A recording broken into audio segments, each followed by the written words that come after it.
예수님의 기도를 배우는 나숲 기도학교 9번째 시간입니다. 하늘에 계신 우리 아버지, 오늘도 예수님께서 가르쳐 주신 기도를 배우게 하시니 감사합니다.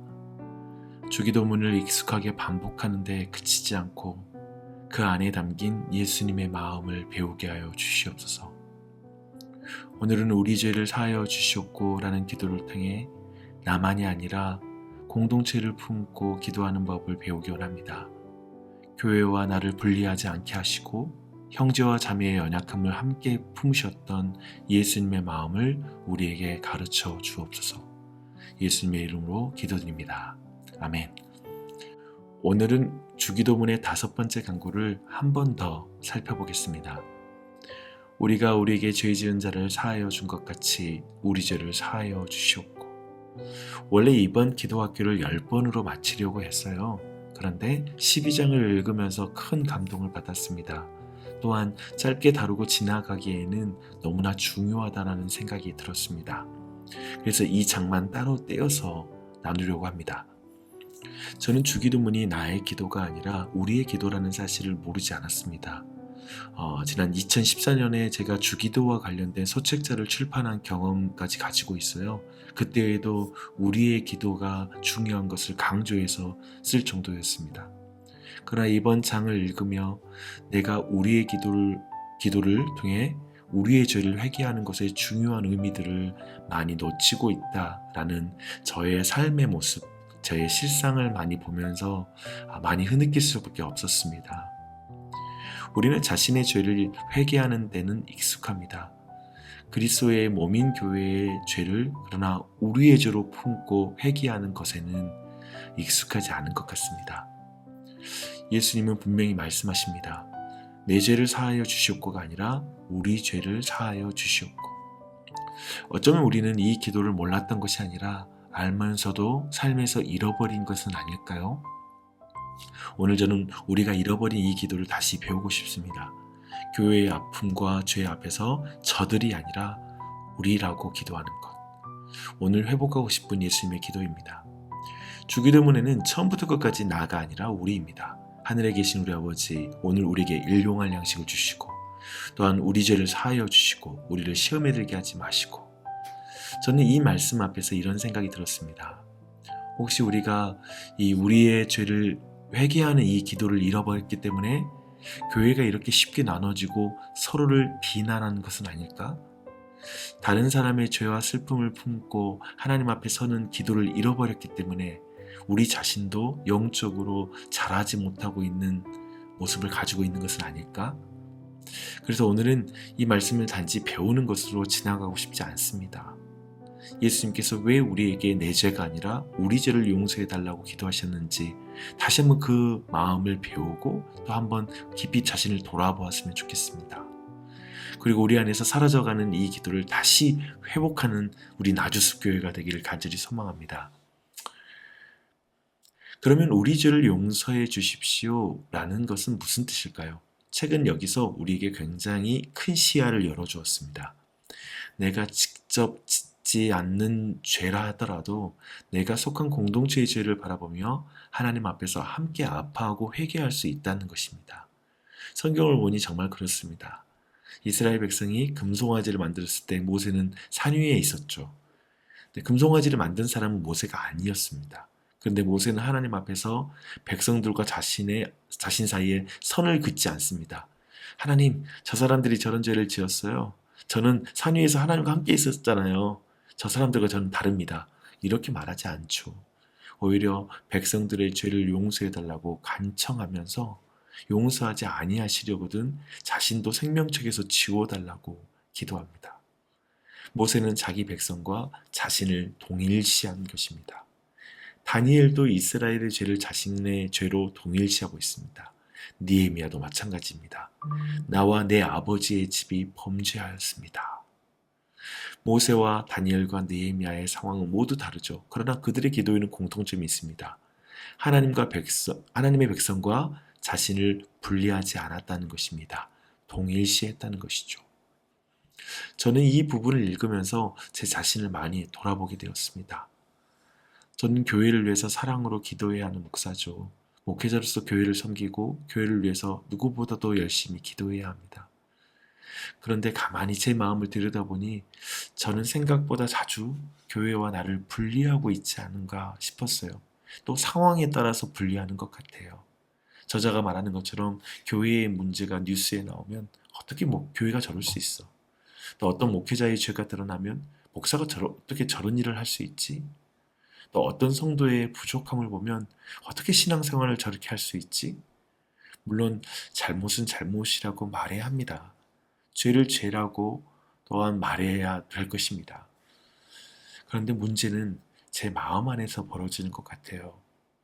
어느 순간 저는 그들과 저 사이에 선을 긋고 있는 것이죠. 솔직히 저는 저 사람은 저렇지만 나는 그렇지 않다까지 생각하는 편은 아닙니다. 항상 저를 돌아보려고 노력해요. 그런데 중요한 것은 그와 나를 분리하진 않았더라도 한편에 우리의 죄로 여기면서 내 죄라고 여기면서 기도하는 것까지 나아가는가라는 걸 돌아보게 됩니다. 저자는 더 무서운 것으로 자신과 신학이 다르거나 자신이 별로 좋아하지 않는 교회와 목회자의 잘못이 드러났을 때 마음 한구석에 은근히 고소한 마음, 심지어 이런 생각까지 올라올 수 있다고 예리하게 지적해요. 그러니까 내가 뭐라고 했어? 라는 식으로. 내 판단이 옳았지? 내가 평가하는 대로 그렇게 되었지? 라는 식으로. 그러나 오늘 예수님이 가르치신 기도는 그 선을 지워버리죠. 우리 죄를 사하여 주시옵고. 교회의 죄가 드러났을 때 예수님은 제게 먼저 저들의 죄를 지적하여라고 가르치시기보다 우리의 죄를 용서해 주십시오라고 기도하라고 가르치고 계십니다. 왜냐하면 우리는 한 몸이기 때문에 그렇습니다. 이게 핵심인 것 같아요. 책에 등장하는 한 이야기가 저에게 정말 마음 아프게 와닿았던 것 같아요. 1999년 미국 콜럼바인 고등학교에서 끔찍한 총기 난사 사건이 일어났습니다. 그 범인 가운데 한 사람인 딜런 클리볼드였죠. 그의 어머니 수 클리볼드는 이후에 나는 가해자의 엄마입니다 라는 책을 썼습니다. 그녀는 아들의 범죄를 변명하지 않죠. 아들이 저지른 일이 얼마나 끔찍한 일이었는지를 인정합니다. 그런데 그렇다고 해서 자기 아들을 남처럼 바라볼 수도 없는 그 마음이 이 책에 드러나고 있습니다. 사람들은 범인을 보면서 저런 끔찍한 인간이라고 말하고 돌아설 수 있죠. 하지만 엄마는 그럴 수가 없는 거예요. 그 살인자가 자신에게 뽀뽀하던 그 아이였고 자신과 웃던 아이였고 자신이 품에 품고 키운 아들이기 때문입니다. 그래서 그의 아버지는 너무나 고통스러운 어느 날 이렇게 아내에게 탄식하죠. 차라리 그 아이가 우리도 죽였더라면 좋았을 텐데. 저는 이 이야기를 통해 동일시가 무엇인지를 너무 아프게 느끼며 이해할 수 있었습니다. 엄마는 아들의 죄를 옳다고 하지 않죠. 그 죄를 축소하지도 않습니다. 그러나 그 죄를 지은 그 아들과 자신을 결코 분리할 수가 없습니다. 아들이기 때문입니다. 책을 통해서 하나님은 정말 큰 소리로 우리에게 묻고 계신 것 같아요. 우리는 정말 교회를 그렇게 생각하고 있습니까? 형제의 죄가 드러났을 때, 자매가 넘어졌을 때, 목회자가 실패했을 때, 한국교회의 부끄러운 모습이 세상에 드러났을 때 나는 비난하고 홀가분하게 돌아서 버릴 수 있는가? 정말 그들이 나와 함께 그리스도의 몸이라면 그들의 죄는 나에게도 아픔이야 하지 않을까요? 그렇다면 우리의 첫 반응은 정죄가 아니라 애통이어야 할 것입니다. 주님, 우리 죄를 용서하여 주옵소서. 그런데 저자는 공동체의 죄를 품고 기도할 때 반드시 조심해야 할 두 가지 함정이 있음을 우리에게 알려줍니다. 꼭 기억해야 할 함정입니다. 첫 번째는 죄를 사랑으로 덮는다는 명목 아래 죄를 가볍게 여기는 것입니다. 우리 모두 죄인인데 사람이 다 실수할 수 있지. 용서하고 그냥 넘어가야지. 이것은 성경적인 용서가 아닙니다. 책에서 미로슬라브 볼프의 재미있는 예를 소개합니다. 처음 만난 사람에게 갑자기 당신을 용서합니다 라고 말하면 상대가 당황해할 거예요. 불쾌해할 거예요. 제가 당신에게 무슨 잘못을 했는데요. 라고 따져 물을 것입니다. 왜 그렇습니까? 용서한다는 말 자체가 이미 당신이 잘못했다라는 판단을 포함하고 있기 때문입니다. 그러므로 진정한 용서는 죄를 죄라고 말하는 거예요. 필요하다면 징계도 받아야 합니다. 피해자에게 사과해야 합니다. 피해자를 보호해야 합니다. 다시는 같은 일이 반복되지 않도록 조치해야 합니다. 공동체를 사랑한다는 것은 죄를 적당히 덮는 것이 아니라는 거예요. 오히려 죄를 분명히 죄라고 말하면서도 죄를 지은 사람을 내 몸에서 잘라내듯 버리지 않는다는 것입니다. 이것이 훨씬 어려운 사랑이죠. 정말 이 부분은 여러분이 교회 안에서의 어떠한 치리 그리고 여러 가지로 교회 안에서 어떤 관계 안에서 이 부분은 깊이 고민해야 될 주제라는 생각이 듭니다. 그런데 또 반대편의 함정도 저자가 지적하고 있습니다. 공동체의 죄를 회개한다고 하면서 사실은 다른 사람을 정죄하는 것이죠.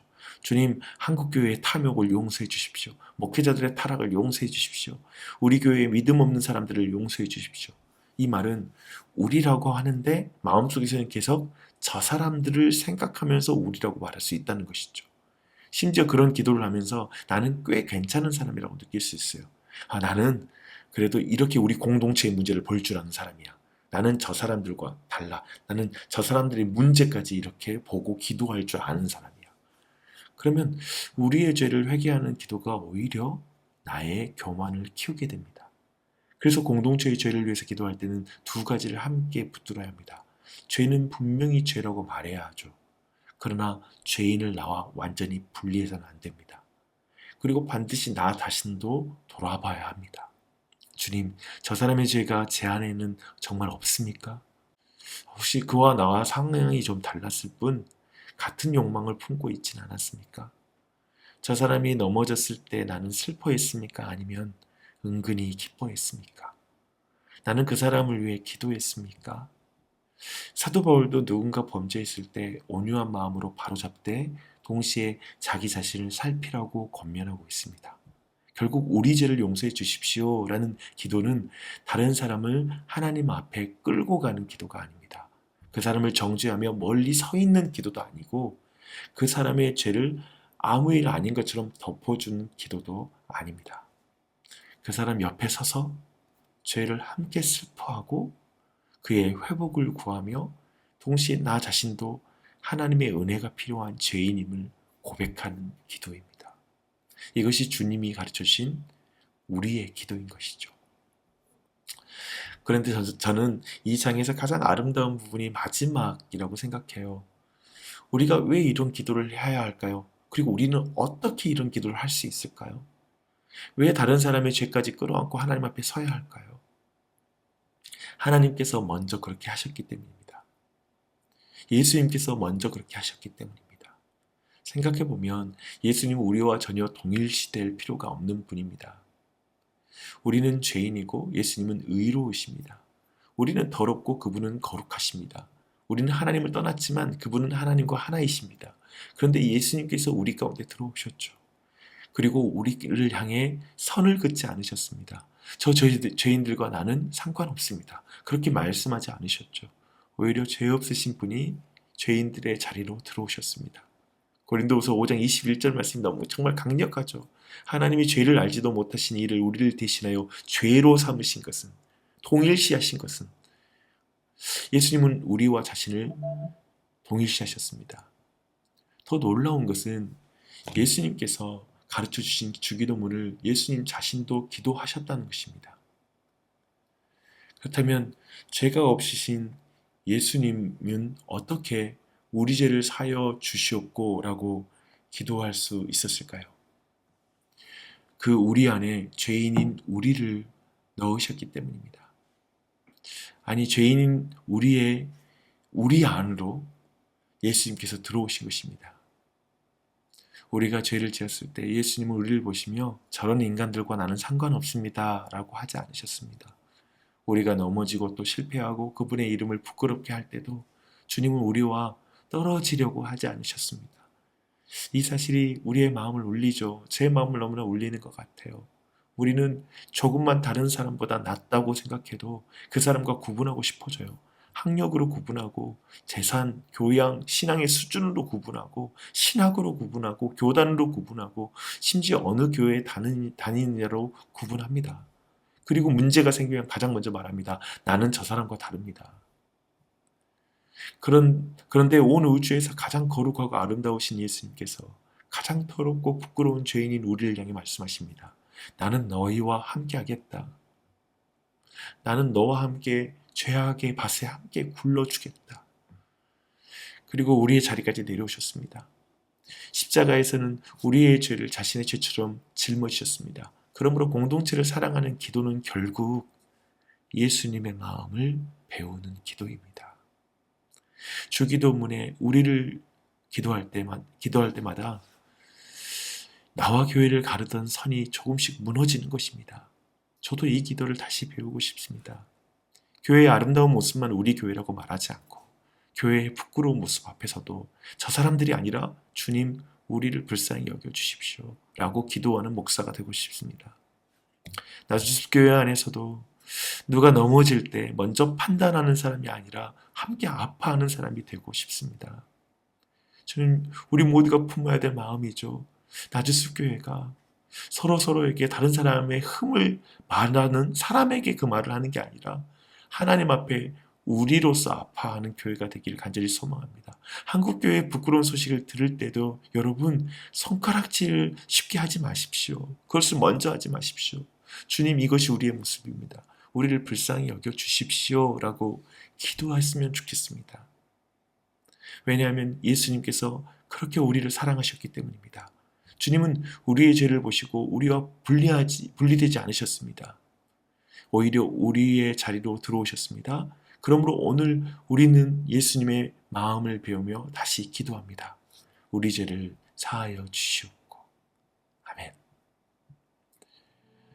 이제 우리가 함께 오늘의 기도를 함께 따라하며 기도했으면 좋겠습니다. 첫 번째 기도입니다. 저들의 죄가 아니라 우리 죄로 품고 기도하게 하여 주시옵소서. 주님, 모세와 다니엘과 니에미야처럼 하나님의 백성과 나를 분리하지 않고 공동체의 죄를 품고 하나님 앞에 서게 하여 주시옵소서. 교회와 형제 자매의 연약함을 바라보며 쉽게 선을 긋고 판단했던 우리의 마음을 용서해 주시옵소서. 저들이 잘못했습니다가 아니라 주님 우리 죄를 용서하여 주옵소서라고 기도하는 이 믿음, 이 동일시하는 그런 마음을 회복하게 하여 주시옵소서. 주님, 저들의 죄가 아니라 우리의 죄로 품고 기도하게 하옵소서. 함께 기도합시다.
주님, 교회와 나를 분리하지 않고 우리의 죄를 품고 기도하게 하여 주시옵소서. 예수님의 이름 받들어 기도합니다.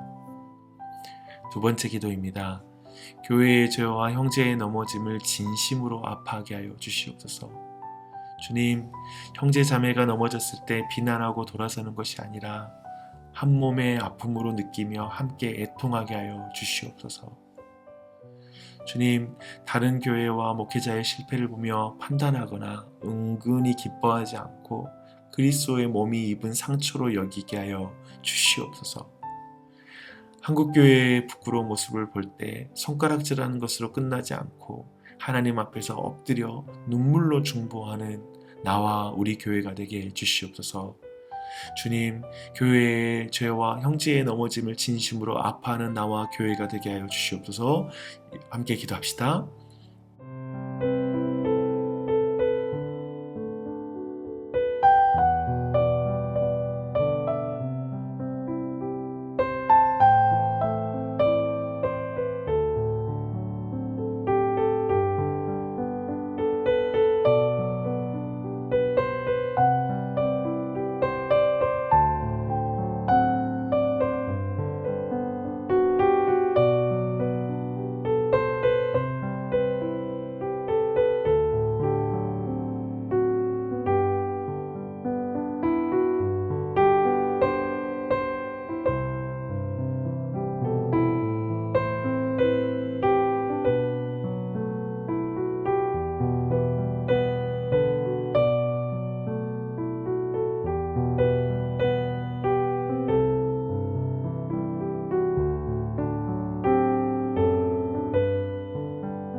주님, 형제의 죄와 교회의 아픔을 나의 아픔처럼 품고 울게 하여 주시옵소서.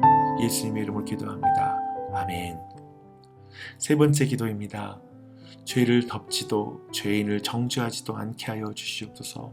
주님, 사랑이라는 이름으로 죄를 가볍게 여기지도 않고 또 죄를 분명히 죄라고 말하며 피해자의 아픔과 하나님의 공의를 소중히 여기게 하여 주시옵소서.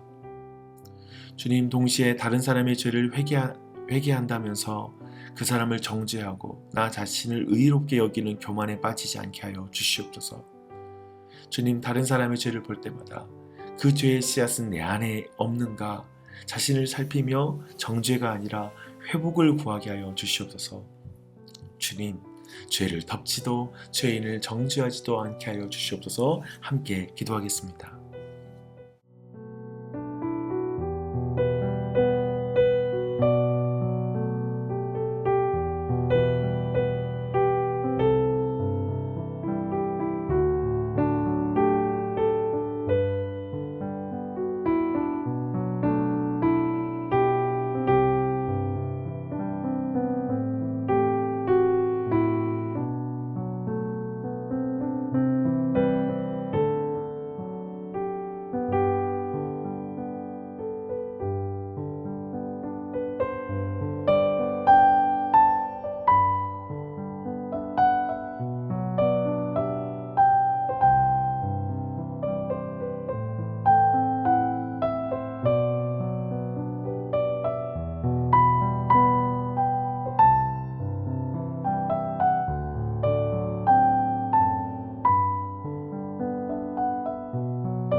주님, 죄인은 슬퍼하되 죄인을 버리지 않고 나 자신도 살피며 회복을 구하게 하여 주시옵소서.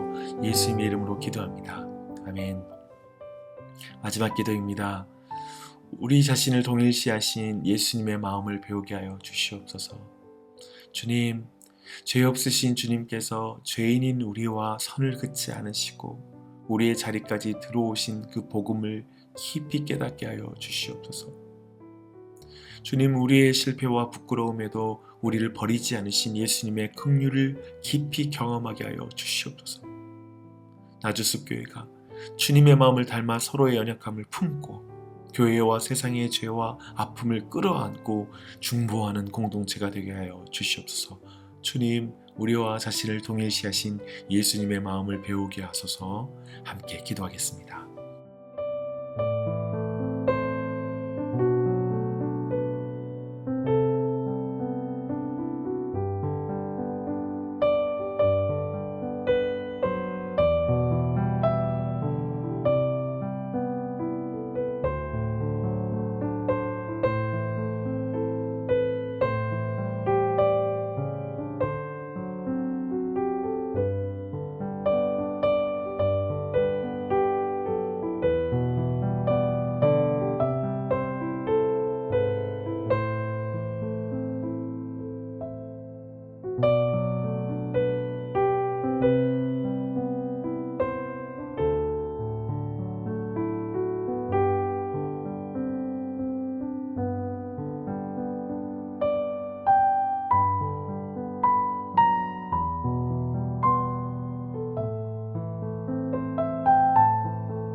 예수님, 우리와 자신을 동일시하신 주님의 마음을 우리에게도 부어 주옵소서.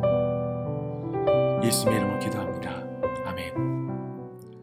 여러분, 마지막 네 번째 기도에서 조금 더 충분히 머물면 좋겠어요. 12장의 핵심은 결국 공동체를 잘 품어야 한다는 윤리적 요청이 아니라 먼저 우리와 자신을 동일시하신 예수님을 바라보는 것이기 때문입니다.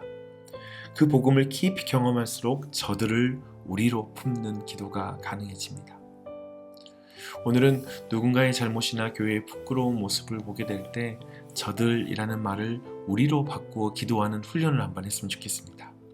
비판하거나 판단하는 마음이 올라올 때 잠시 멈추고 이렇게 기도해 보십시오. 주님, 우리를 불쌍히 여겨 주옵소서. 그리고 한 걸음 더 나아가 주기도문의 이 문장을 천천히 기도해 보십시오. 우리 죄를 사하여 주시옵고 오늘 하루 저들과 나를 가르던 선을 지우고 우리로 기도하는 것. 그 기도를 통해 우리와 자신을 동일시하신 예수님의 마음을 함께 배워봅시다. 이제 이어서 계속 개인의 기도를 함께 이어가면 좋겠습니다.